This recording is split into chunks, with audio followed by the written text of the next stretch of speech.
안녕하세요. 나무 아카데미입니다. 이번 영상에서는 고2를 위한 6월 모의고사 대비 국어 공부법에 대해서 말씀드리려고 합니다. 6월 2일 수요일에 실시되는 고2 전국 연합 학력 평가가 한 달 정도 남았는데요. 우선 고2 학생들이 내년에 볼 수능에서는 국어의 선택 과목이 있다는 거 다들 알고 있죠. 따라서 3월 학력평가에서도 이를 반영하여 화작, 엄매 둘 중에 한 가지를 선택하게 될 줄 알았는데 예상과는 달리 작년처럼 화작 10문제, 언어 5문제, 독서 15문제, 문학 15문제가 출제되었습니다. 이번 6월 학력평가도 3월과 마찬가지로 출제될 확률이 높겠죠. 출제 범위는 고1 국어 전범위와 6월 수준에 맞는 2학년 국어입니다. 국어는 수학처럼 예를 들어 수학 1의 2단원 삼각함수까지 이렇게 명확하게 출제 범위가 정해지는 게 아니죠. 따라서 출제 범위를 살펴보는 것은 사실 무의미합니다. 따라서 6월 모의고사만을 대비하기 위해 국어 공부를 한다기보다는 내신 대비, 수능 대비를 한다는 마인드로 6월 모의고사도 대비를 하면 됩니다. 실제로 1학기 기말고사 시험 범위에 6월 모의고사에 나온 작품 및 지문이 포함될 확률이 매우 높기 때문에 내신 대비를 위해서도 6월 모의고사는 중요하죠. 수시를 포기한 학생일지라도 그리고 고2 6월 모의고사는 평가원에서 주관하는 것이 아닐지라도 실전 감각을 익힐 수 있기 때문에 중요합니다. 그렇다면 이제 영역별로 어떻게 공부하면 될지 살펴보도록 하겠습니다. 우선 매체는 이번 모의고사가 개정 전 유형으로, 즉 선택 과목 없이 공통으로 치러질 가능성이 높은 만큼 출제될 확률이 낮기 때문에 언급하지 않도록 하겠습니다. 앞서 말했듯이 고2 학생들이 내년에 치를 수능에서는 화작이나 엄매 둘 중에 한 과목을 선택하게 되는데요.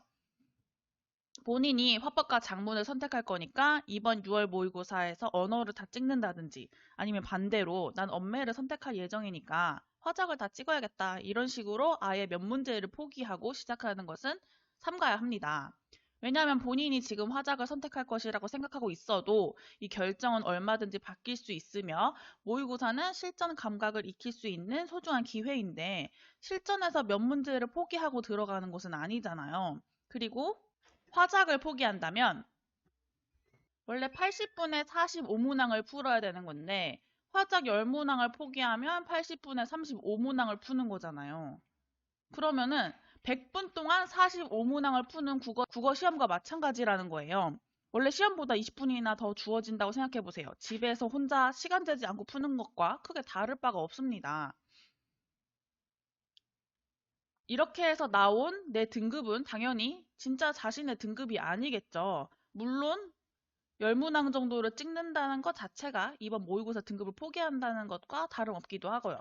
따라서 본인의 선택 과목과 상관없이 1번부터 15번은 최선을 다해 풀어야 합니다. 고1 국어 교과서에서 배웠던 것만으로는 기본 개념들을 완벽하게 정리하는 것, 그리고 출제 유형을 익히는 것이 쉽지 않습니다. 따라서 화작 개념서, 문제집 등의 교재가 따로 필요합니다. 화작이 그나마 문학, 독서, 언어에 비해 쉬운 편이어도 개념 정리와 문제 풀이가 필요하기 때문이에요. 주요 개념을 한번 쭉 정리한 후 기출문제를 풀면서 오답을 체크하면 되겠죠. 그리고 언어는 다들 아시다시피 이론을 암기해야 돼요.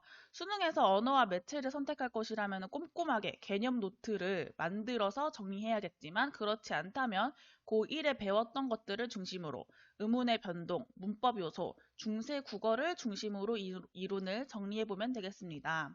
다들 아시겠지만 의문의 교체 현상의 종류와 개념에 대해서 다 안다고 해서 이에 해당하는 문제를 무조건 풀 수 있는 것이 아니죠. 주어진 보기를 활용하여 문제를 풀 수 있어야 합니다. 따라서 개념 정리 후에 기출문제 등을 꼭 풀어보세요. 그 다음 문학을 말씀드릴게요. 문학은 이렇게 정리할 수 있어요. 첫 번째, 주요 개념어 정리. 예를 들어서 서리적 표현, 액자식 구성, 편집자적 논평, 수미상관. 수미상관의 개념뿐만 아니라 사용 효과 이런 식으로 주요 개념어들을 정리를 해야 합니다. 이후 주요 고전시가 작품들 그리고 주요 현대시 작품들을 정리하면 되는데요. 고전시가는 고대 가요부터 민요까지 관례별로 주요 작품을 정리하는 것입니다. 특히 관동별곡과 같은 가사는 길이가 길고 현대어 풀이가 쉽지 않기 때문에 반드시 작품을 현대어로 풀이하는 연습도 동반되어야 합니다. 그리고 산문문학은 운문문학보다 길이가 훨씬 길기 때문에 모든 작품의 전문을 읽기가 쉽지는 않아요. 따라서 주요 작품들의 전체 줄거리를 파악한 후 그중 몇 작품들의 지문을 읽어보는 것을 추천합니다. 지문을 읽는 연습이 필요하기 때문에 지문을 아예 안 읽어보는 건 안 돼요. 그리고 산문문학도 독서 지문과 마찬가지로 선지의 근거 문장을 지문에서 찾을 수 있습니다. 이렇게. 따라서 문제를 풀 때 선지 하나하나 뜯어보면서 지문에서 그 근거가 어디 있는지 찾아보는 연습을 해보시길 바랍니다. 그 다음 이제 독서를 말씀드릴게요. 독서는 아시다시피 지문을 빠르고 정확하게 읽는 능력이 필요한데요. 이때 중요한 것은 빠르고가 아니라 정확하게겠죠. 정확하게가 선행되어야 빠르고도 가능하기 때문에 우선 지문을 천천히 정확하게 읽어봐야 돼요.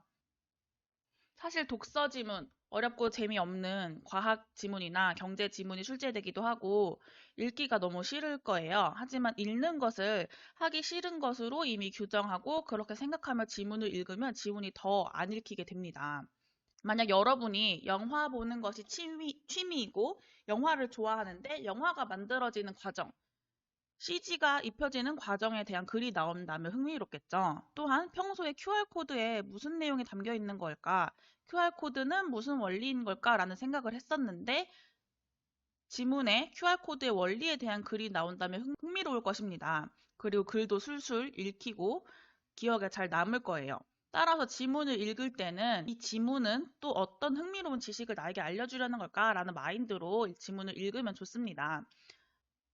이렇게 핵심 화제가 무엇인지 네모 표시도 하고 이 문단의 중심 내용은 무엇인지 정리를 하면서 읽는 연습이 필요합니다. 그리고 앞서 산문문학 공부법에서 말했듯이 지문에서 선택지의 근거 문장을 찾을 줄 알아야 합니다. 근거 문장 찾는 연습이 가장 중요해요. 이렇게 문제에 제시된 선지의 근거 문장이 어디에 있는지 지문에서 찾는 연습을 한다면 내용일치 유형 문제는 쉽게 풀 수 있겠죠. 지금까지 고2를 위한 6월 학력평가 대비 국어 공부법에 대해서 간단히 말씀드렸어요.